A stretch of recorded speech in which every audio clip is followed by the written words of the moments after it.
Hi, I'm Whitney. And I'm Camden. Welcome to Ghosts and Garnets. Murder in Idaho. Well, that was a scary one. I decided I would try to switch it up tonight and see how it went. Oh. Well, you surprised me. I know. Yeah. Guys, Camden and I are both in shitty moods, so yay for you.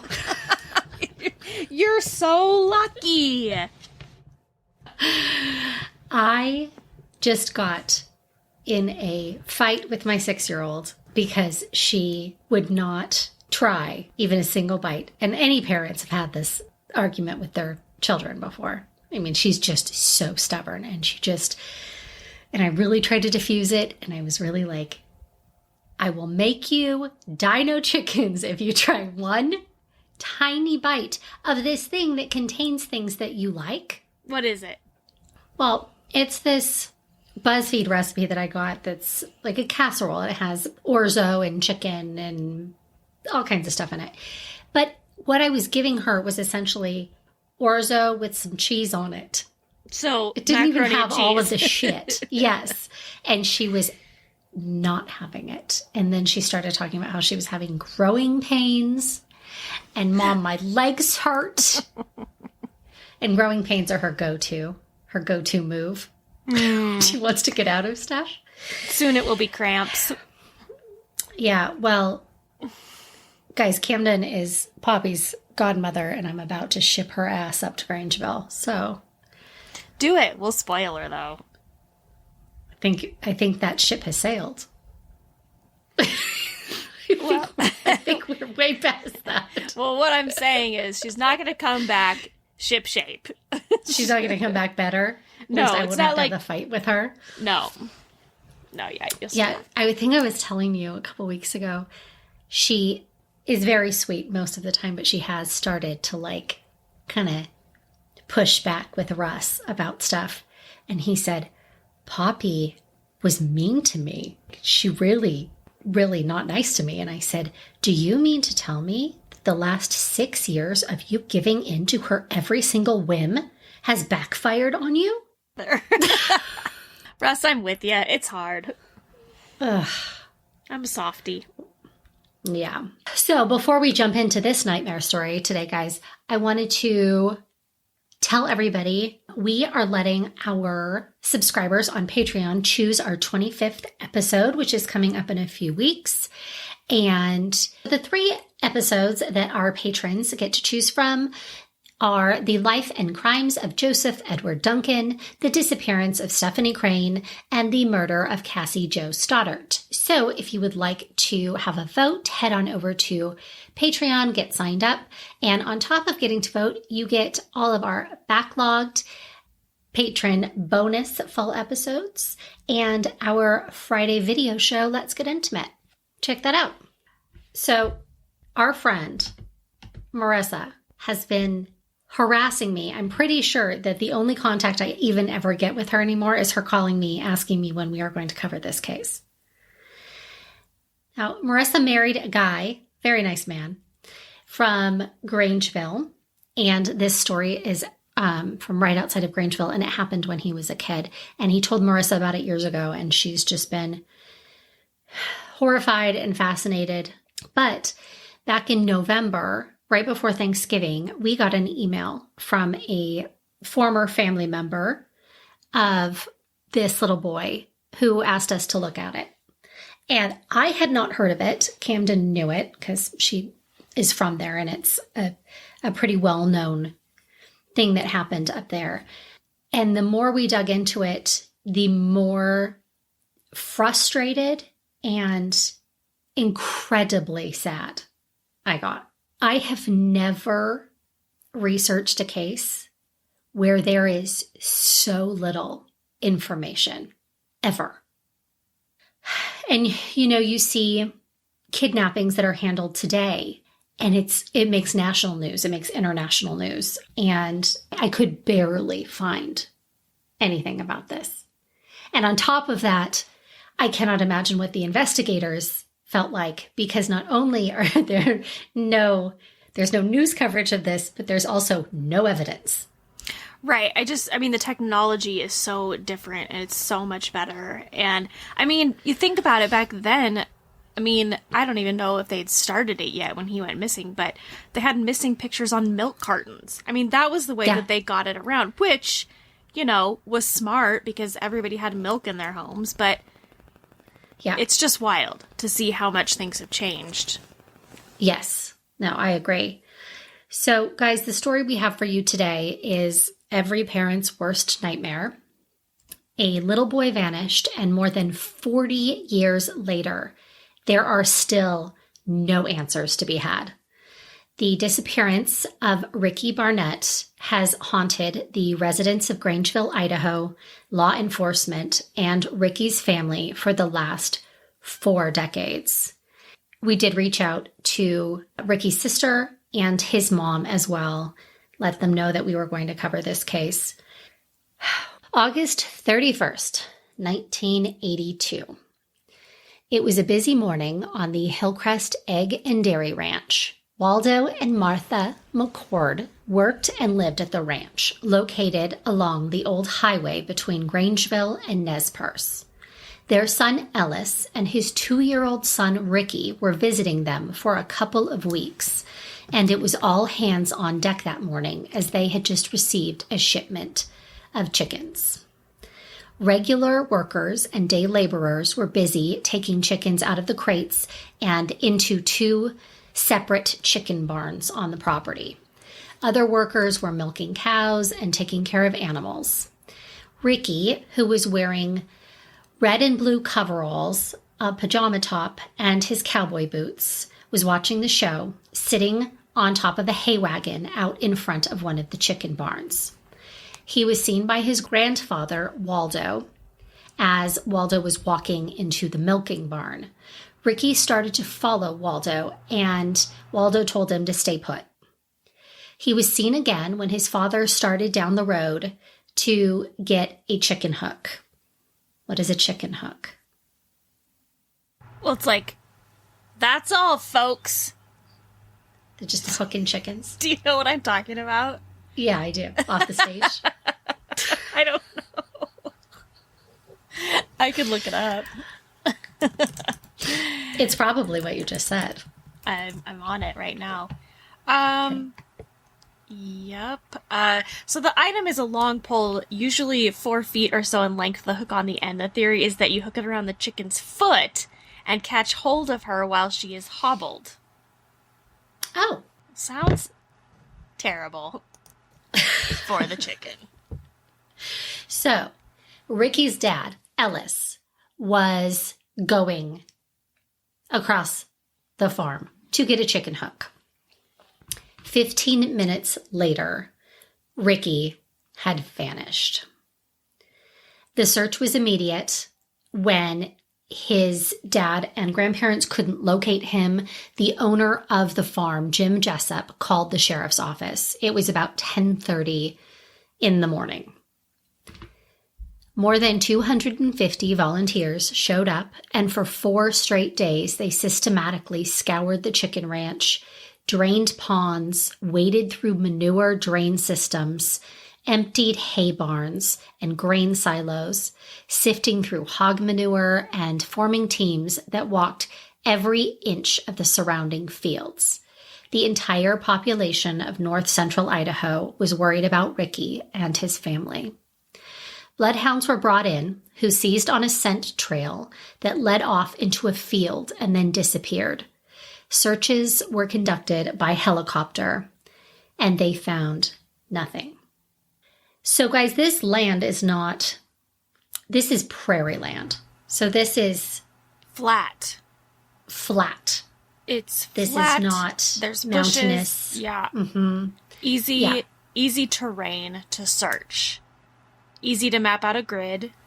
Uh-huh. And it would have been, unless, they had this planned out, it would have been hard to just get away. I mean, it's not like there's like one road in, one road out.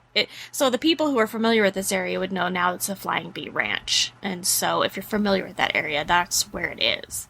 But yeah, it's not like it was a forest where it was easy to hide. Right, right. And, I don't know how much, I'm all for bloodhounds. I think it's fascinating. Oh my God, scent dogs? What search dogs can do. Amazing. But they seized on a scent trail. I feel like that he's a little boy. He's been running around the farm for a couple weeks. I feel like he probably had been out in that field playing. I don't know how it all works, but he was everywhere. Yeah. Either way, it essentially led to nothing. And we're going to get into follow-up and theories, and we're going to get into it. So Ricky's mother, Judy, was in Oregon when she got the phone call that Ricky had gone missing. She said, quote, "I think I started screaming. I'm not sure. I was panicking. I was screaming and didn't know what to do." End quote. On September 3rd, Idaho County Sheriff Bud Walkup called off the official search. Eventually, McCord family was brought into the sheriff's office and given lie detector tests.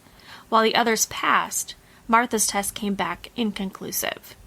Ricky's grandparents, Waldo and Martha McCord, were suspects in his disappearance for almost 2 decades afterward.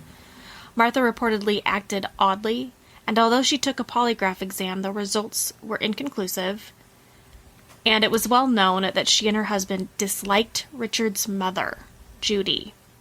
And early on, detectives had some serious concerns that someone in the family may have abducted Ricky and moved him into what might have been perceived as a better home environment. That was addressed with interviews and polygraphs over a series of years. Rumors abounded, but nothing came of them, and the case sat cold. So over the years, I think the most predominant rumors that came through were underground adoption ring.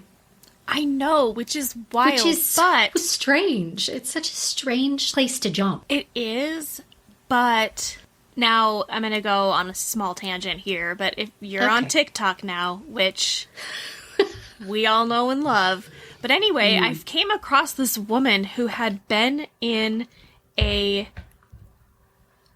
basically like a child kidnapping ring when she was younger. So now she's like in her late 40s, early 50s. So it would have been around the time that we were kids or even before. And it was huge.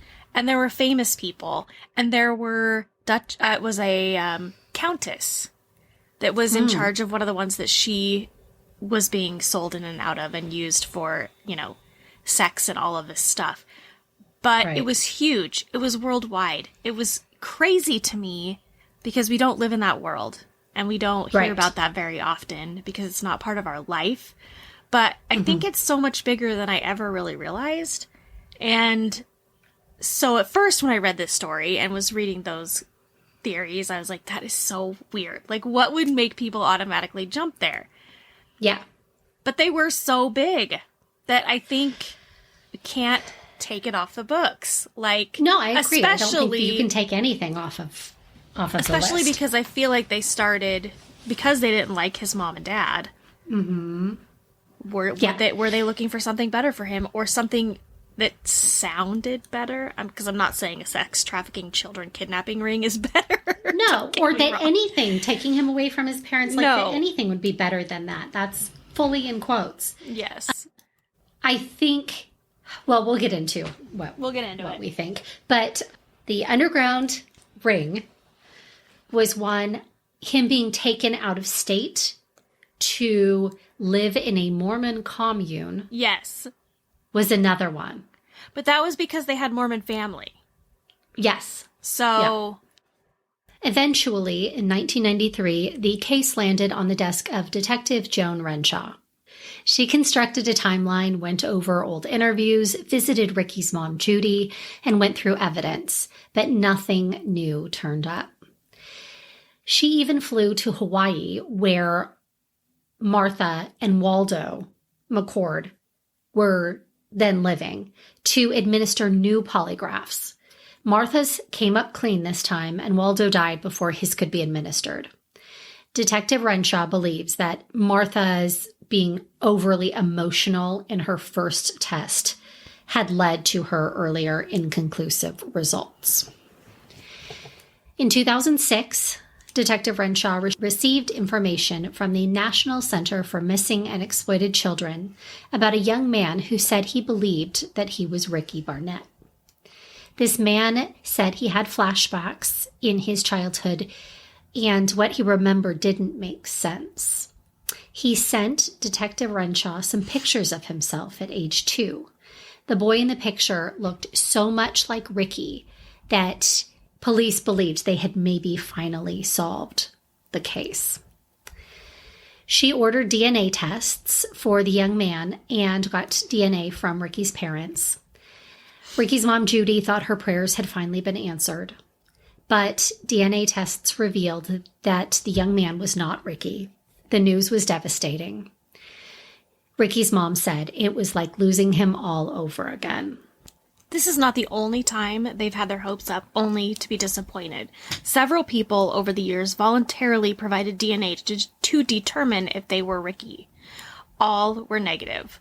One was voluntary. Others did it not because they thought they were Ricky, but because Ricky's family felt these people looked like the age progression photos released in NCMEC, which is the National Center for Missing and Exploited Children. One, Renshaw was quoted as saying, was suggested by the family. When I contacted him, I discovered he knew he was adopted but had done some research and found his bio parents and was confident he knew where he came from, so he didn't participate, much to the consternation of the family. When Ricky's father, Ellis McCord, died, his family found among his belongings a picture that had been widely distributed on the internet of a hunter alongside a big brown bear. No one knew why Ellis McCord had saved that picture, but as the family continued to look at it, they grew to believe it was Barnett as a grown man. The man initially refused to submit a DNA test, but after repeated entreaties by Barnett's family, he agreed. The test was conducted and showed the man was not Ricky. As for the possible sightings over the years, an investigator said, while age progression might have a place, it caused us a lot of unrelated rabbit trails that consumed law enforcement resources. I think with Ricky's young age at disappearance, there's a lot of conjecture and art being put into photos. More than the science. We would get calls from people, something like they saw a guy flipping burgers in Mississippi at a restaurant looked just like Ricky Barnett. What they were saying is the guy they saw looked like the age progression photograph, and we would check out many of these.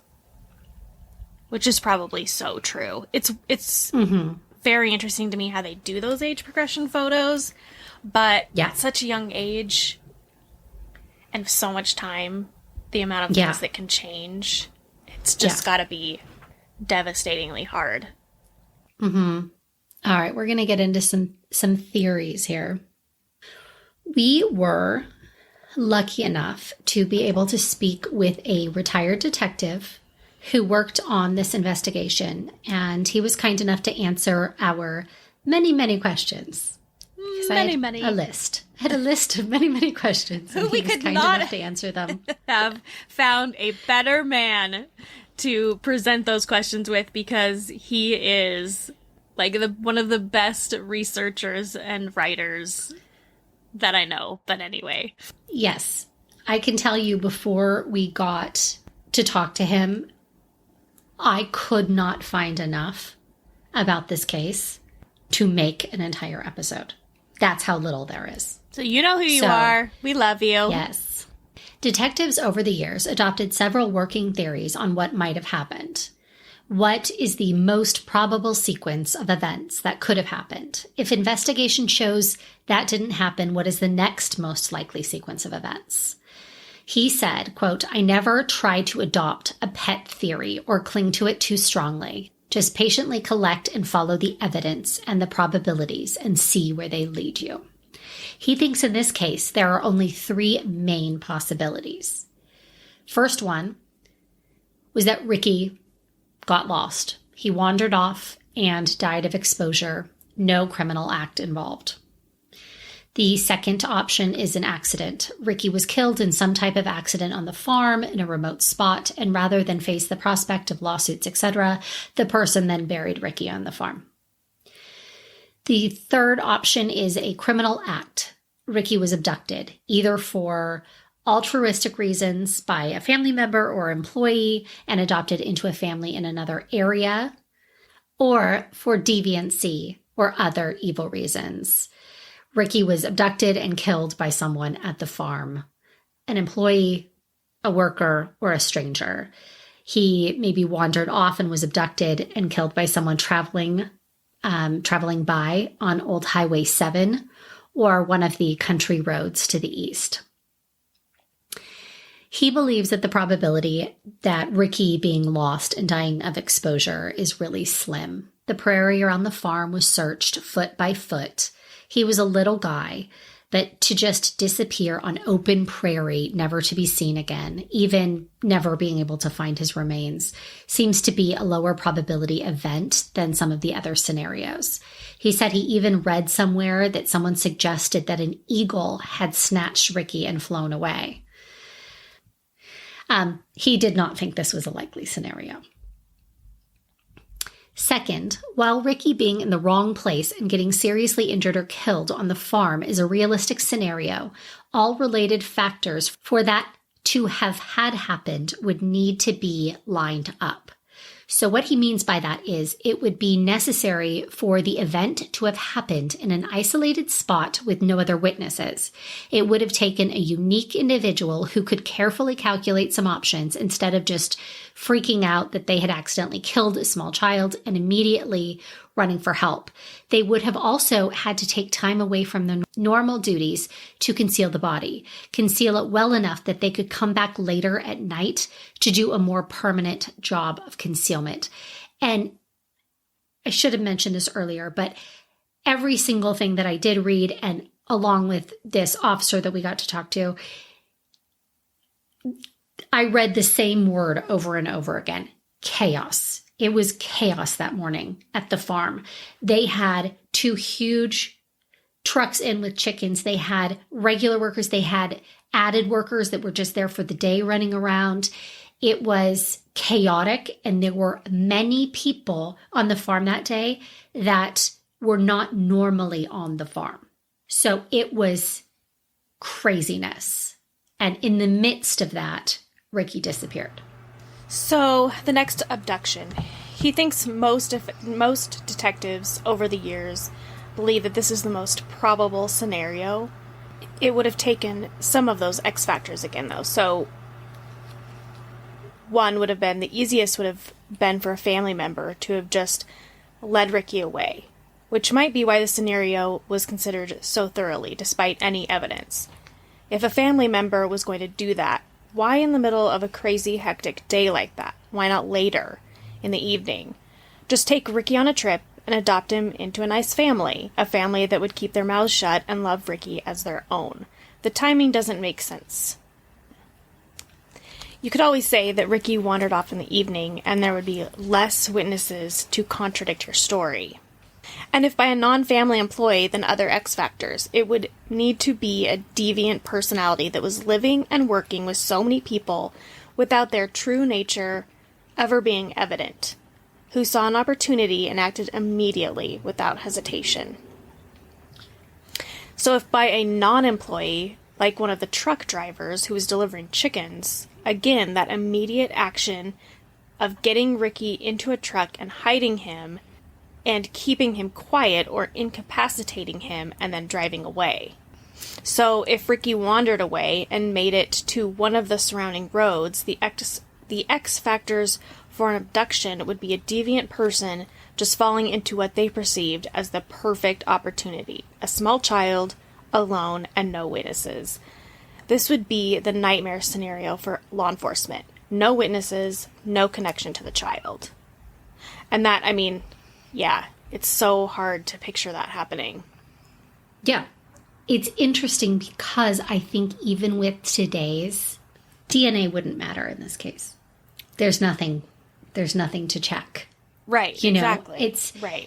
It's, you know, maybe the searching would be better just with technology, but there's just nothing.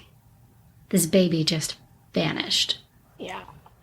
The detective said as he thought about these scenarios, he developed a mind map, which I love a good mind map. Have you ever done one? No. Oh. Well, they're very handy. Well, you should I'm talk sure to they him are. about it. Yeah. I would have loved to see his mind map on this, actually. Oh, yes. I agree. So a mind map is a one-page chart that he wrote down. It showed everyone known to be at the farm that day. And then he began systematically going through the list, finding all he could about where that person was currently, their contact information, and if they were still alive. Once he had it updated, he began looking at the names to see if they had any other serious criminal history that would indicate that they might have some tendencies that would lead to an act like this, either before or after Ricky's disappearance. He didn't find any obvious ones. Then he began looking at the areas they lived in to see if there were any unexplained missing children cases. He never found a good connection. So we asked him about a couple of things that when we were speaking to other people about the case, the family had some questions about. So one of the theories and rumors that had been floating around was that there had been a pool either inside of the home or on the property that had been filled with concrete at some point after the abduction, and that Ricky was possibly buried there. And another one was years after Ricky's abduction, his sister and her kids lived in this house for a time. And one of her kids found this sort of hidden room in the house. And it was sort of in a paneled wall inside of a closet. And so I asked him about both of these things. And he said he had never heard anything about a pool in the house or seen any information like that in the investigative files. He said because animals were slaughtered on the farm and the byproduct of that disposed in a pond area on the farm, at some point that pond area was drained and thoroughly searched by law enforcement. But he knows nothing about a pool. And I can't imagine an indoor pool inside of this farmhouse. No. Just looking at it. No. I almost wonder if somebody just went from pond to pool, like over the years. Yeah. Very possible. Yeah. Very possible. So he actually does remember Ricky's half-sister calling him about finding a secret room at the farm. So he drove out there, and this just happens to be the cop we talked to was the cop who got this call and drove out to the farm to check out this room that they had found. He didn't read the same significance to it that Ricky's family did. He said the secret room was more a storage area in a dormer or unused section of the attic. He said as he remembered it, it contained an old mattress and some odds and ends of clothing and some just sort of junk. He said a child might have been using it, or it might have just been a place where someone tossed some, random things when there were no more kids in the home. There would be no way to definitively say that a child was kept in there against their will, as opposed to being a storage area. And even if there was an article or two of clothing that might have been Ricky's, who's to say that after Ricky's disappearance, someone no longer wanted to be reminded of the tragedy and just sort of tossed a few items in the storage area. And I think the reason it was so concerning to the family initially when they found it is because the mattress that was in there was a toddler mattress. And along with finding children's clothes, that was enough for them to think this could be something. Right, which, you might. You probably would. Yes, I think absolutely you would. So he finished with this after answering all of our questions. He said, a lot of detectives over the years put in a tremendous amount of work on this case, all of us hoping, and still to this day, that we could put something together and find or recover Ricky. I'm still praying it happens someday. With the time elapsed since the disappearance, however, I'm worried that someone will take this to their grave. No conscience or able to tap down their conscience to the point that they ignore it until their death. Detectives like to think they can solve anything if they work hard enough on it. Unfortunately, sometimes there is no trace, no evidence to work with. And there really is nothing. It's so, these cases where they're unsolved is so frustrating. It's like all the people who watch Unsolved Mysteries, and at the end they're so pissed that they don't have the answers, that it's an unsolved mystery, because, you know, as humans, we just like to have that full circle moment. But, well, and you know, Ricky's poor family, they still are looking, they are still have hope. You know, his mom is just praying that something happens. And I think that's part of the reason why we wanted to tell this story, is to get people talking again. And, you know, this story is 40 years old. The people that were there that day, the adults that were there that day, they are getting up there in years. And I think the biggest fear is someone knows what happened. And the biggest fear is that someone will die knowing and not have told anyone else. Right. Even, I mean, God, you hate to say it, because nobody wants a 2-year-old, 3-year-old child to go missing and be killed or dead, but just for their family to know so that they can, I cannot imagine as a mom going to bed every night and trying to sleep not knowing where my child is. No.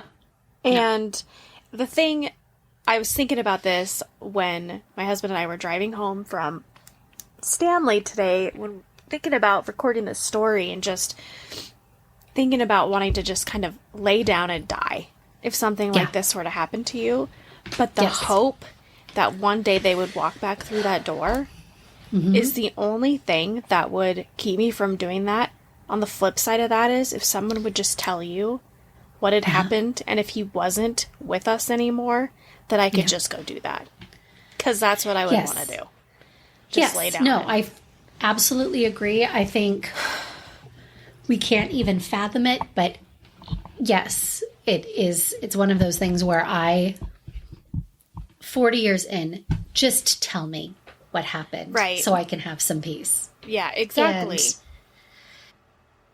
You're not going to have full peace anyway. You missed 40 years with this baby, you know, but something. And I love the way that this detective that we got to speak with, how he kind of described us, how his mind as a detective worked, and not picking a pet theory. Because I think we kind of expect detectives to do that, and maybe that's just because of movies and TV shows or whatever, you know. But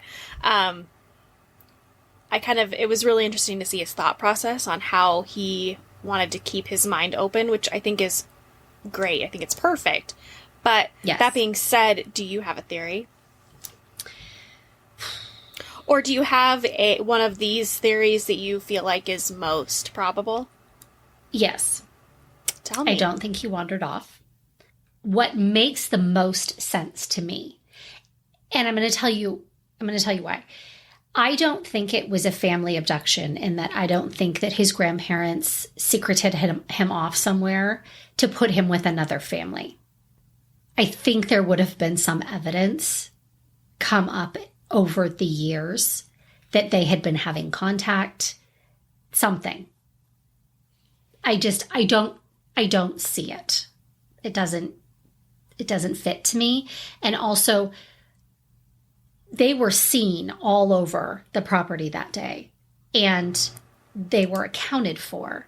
So in the 15 minutes that he was seen and then he was gone, they would have had to either hand him off to some person that wasn't supposed to be on the property, or hide him somewhere in a room, a 2-year-old who's going to, you know, be quiet. Yes. I mean, it doesn't make sense to me.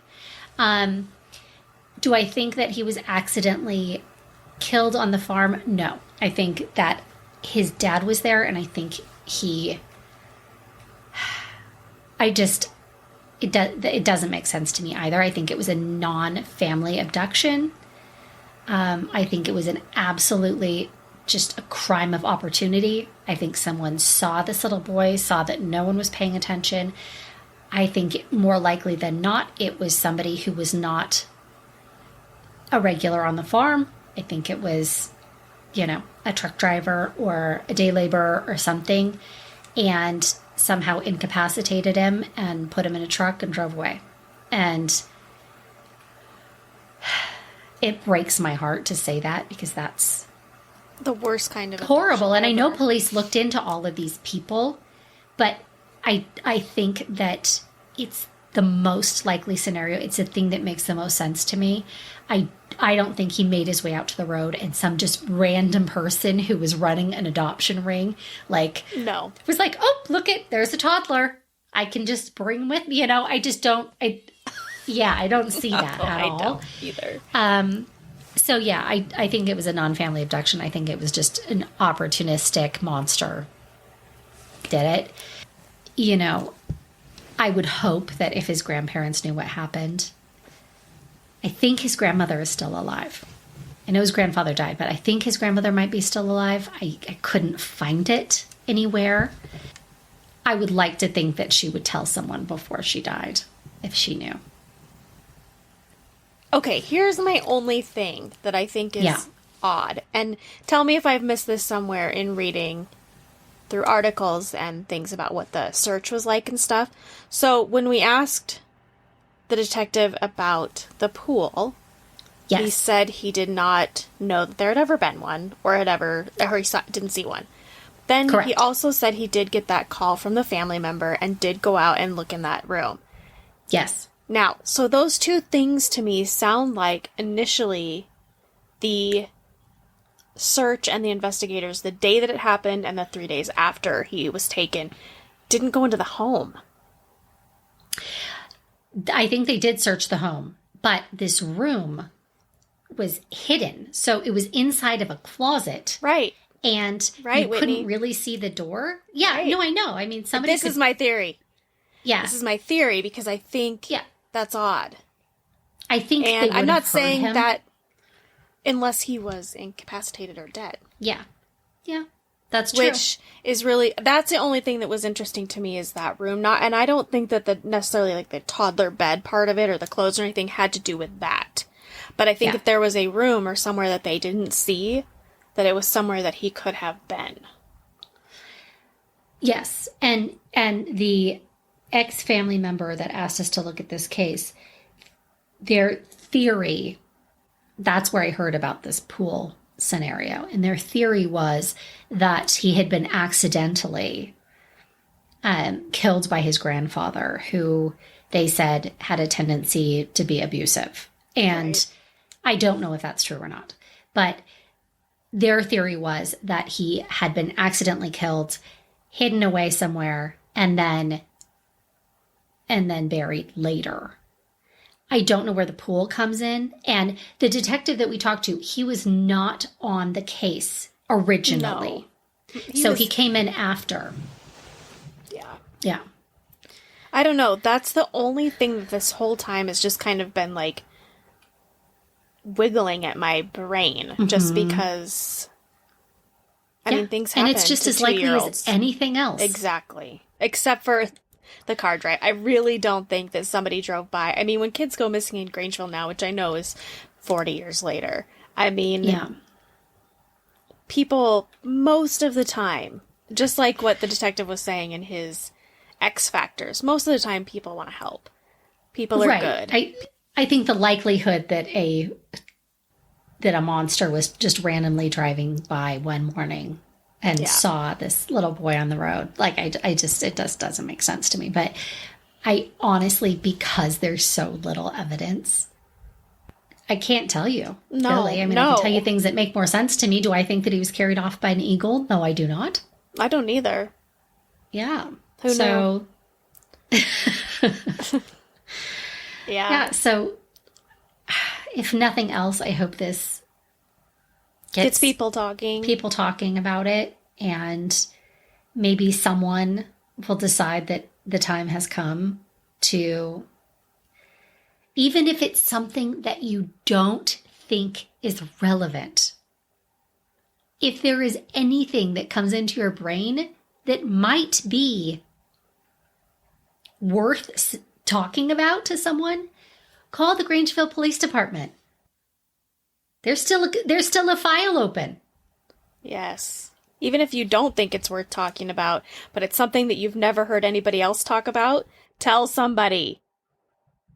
Yeah, and it was also frustrating because the very few news articles that I did find, there was varying accounts of that day. And I mean, to the point where one said that his dad was in southern Idaho and that his dad wasn't even there that day. That he had dropped Ricky off with his grandparents and then gone to southern Idaho to work. So, I mean, there's not even accounts that are in line. Mm-hmm. And gosh, guys, we looked. I wanted to be able to put something together that could give people something. And it just is this truly nightmare scenario for the family, for law enforcement. I cannot imagine the amount of frustration from the family and also from law enforcement and it's sort of what that detective said. They think if they work hard enough, they have to be able to solve something. Mm-hmm. But if there is no evidence to follow, mm-hmm. if you've checked out every person that you knew was there, it's got to make you crazy. Yeah. Yes. And I'm going to make you guys even more crazy with my Idaho, because I found a couple other things that are equally as infuriating as this. Yay! So, between 1980 and 1983 in Idaho, 2 other 2-year-old boys vanished from their homes and have never been seen or heard from since. Now, do I think that these are related? No, I do not. I mean, maybe these 2 I'm going to tell you about now just because they were sort of near each other in Boise and Nampa, but that's still 25 miles away from each other. It's not even in the same city. And these are opportunity abductions. So the first one we're going to talk about is a little boy. His name was Curtis McKeever Fair, and they called him Mac. He was a 2-year-old living with his parents, who were Curtis and Tony Joe, and his baby sister in Nampa, Idaho, which is a city about 20 miles west of Boise. On November 5th, 1980, around 1 p.m., Mac was last seen playing in his neighbor's yard on the 300 block of 15th Avenue North in Nampa. Tony Joe and a man who had been staying with the family at that time were playing with Mac before both sort of got distracted and went off to do other things, assuming that the other one was staying with Mac. Footprints of a child and a dog on a creek bank that flowed behind the family's home, along with a dog that Mac played with regularly. The dog was wet when his mom came back out. So that sort of focused the search along the creek, and nothing was found. The family hired a private investigator who worked on the case for over a year and consulted 3 psychics with no success. A $500 reward was posted by the Caldwell Teamsters Union for information. Mac's dad passed away in 2008, and his mom is still searching for him, although she's reportedly in poor health. Now, this 2-year-old boy who went missing, I found 3 articles total on this case. Total. 2 right after he went missing, and 1 on the 10-year anniversary of his disappearance. And these were not big articles. These were baby articles. I just read you the full account of this 2-year-old child that I could find anywhere. Nothing. I don't know what that would feel like to have no one speaking out about your lost child? Nothing. I mean, I can't even say maddening or frustrating or infuriating. No, there's not a word. Oh, yeah. Now, as much as we hate social media, the amount of people that spread pictures of missing and endangered people is amazing. What a tool for that type of situation. Yes. It's great. Yeah. All right. So, Jason Keith Cannon was a 2-year-old boy living with his family in Boise, Idaho.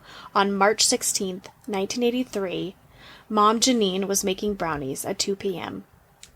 She had the window open so she could see Jason, who had been playing with neighborhood kids for a couple of hours, but was sitting on the front steps of their home in the sun. His mom said it was a nice day, but cold, so she walked upstairs to get him a coat, and when she came back, he was gone. She looked around the apartments, but called the police within 15 minutes. Her husband, Rodney Beezer, Jason's stepdad, along with 75 volunteers and police, searched until dark.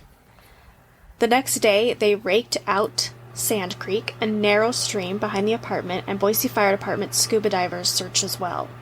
Nothing was ever found, and Jason has never been seen again. There is almost no coverage on this case either. Yeah. So you have these 3 babies that go missing in Idaho in 3 years. No one talks about it. There's no news coverage. And then you look at Michael Vaughn or Dior Kuntz. Those were both national stories, these little boys that just vanished. National stories. And maybe that is because of social media now. Maybe that is just because people have so much more access to information rather than just from the newspaper. Right, it spreads so it's so much easier to get information from us to back east or to the south. Yeah. I do think that is a huge part of it. The communication now is so much bigger.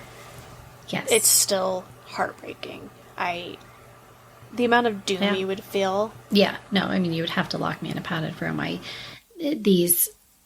Like Ricky's mama, I don't know how you go on. I just choose a braver woman than I. Yeah, I think that the only thing that keeps people going in cases like this is the one small glimmer of hope. Yeah. And that's it. Well, this was a depressing ride. It was a depressing ride. If you know something, say something. Give some people some peace. Exactly. There's nothing better in this whole wide world than the feeling of peace. Agreed. I don't even know. I can't be funny right now. I'm sad. This is not a funny episode. No. It's not. It's just sad. We don't have a monster that we can make fun of in this episode. That's it, isn't it? There's no monster to make fun of. Yep. That fucking eagle. Oh, God. Oh, well. Anywho. All right. Yeah. Well, that was the terribly sad story of Ricky Barnett, who went missing in Grangeville, Idaho, and was never seen again. We hope you got some information out of hanging out with us today, and share this story with somebody you know in hopes that they'll share it with somebody that they know. And we will put the contact information to the Idaho County Sheriff's Department as well as the National Center for Missing and Exploited Children. Make use of such things. Well, we hope you enjoyed hanging out with us even a little tiny bit. And if you did, please give us a like and follow wherever you listen to your podcasts. If you would like to sponsor the show, you can reach us at ghostsandgarnets@gmail.com. Thank you guys so much for listening. We will see you next week. See you next week.